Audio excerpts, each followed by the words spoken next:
tech told me that you had a question for me. Well, I was wondering what the lethal dose of Vicodin was. What are you taking it for? My back pain. Oh, well, you don't want to take more than 8 tablets a day. What would happen if I took 20? Well, you can experience nausea, vomiting, or diarrhea, or difficulty breathing, or even liver failure.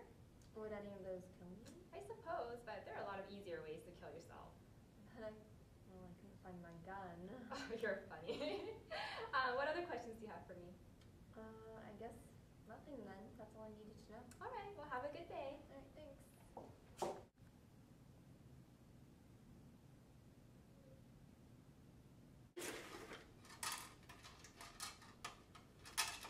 Oh my God, Helen, look, one of our patients died of a Vicodin overdose. So the first situation didn't go very well. There are a lot of myths about suicide, so we don't normally broach the subject. But we're here to dispel those myths. A lot of people think that people who commit suicide just want attention and they didn't actually want to kill themselves. But a majority of those people have given warnings about their intent. And these warnings are a cry for help. They're looking for someone to recognize and respond to their feelings. Some of the other myths are that the suicidal people wanted to die and that there's nothing that anyone can do to help.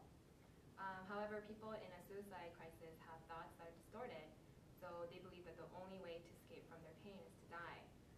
These crises are normally very short-lived, so treatment of the underlying depression can prevent the crisis in the future. A lot of times people believe that asking a patient about suicide is dangerous because it will put the idea of suicide in the patient's mind. However, the truth is that we will not put the idea in the patient's mind, and asking about suicide will provide a sense of caring to the patient. In the situation where the patient asks about a hydrocodone overdose, if the patient is not suicidal, they will then clarify why they asked the question about the lethal dose. However, if they are suicidal, they will begin to tell you how they feel, and then you can provide empathy and resources for help to the patient. We will now move on to the situation of the right way to handle it.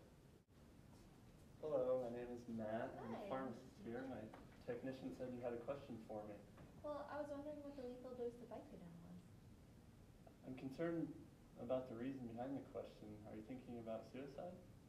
Well, I just lost my job, and my husband left me, and now I have to deal with this back pain. I don't know if it's worth it anymore. Sounds like you're going through some really tough times right now.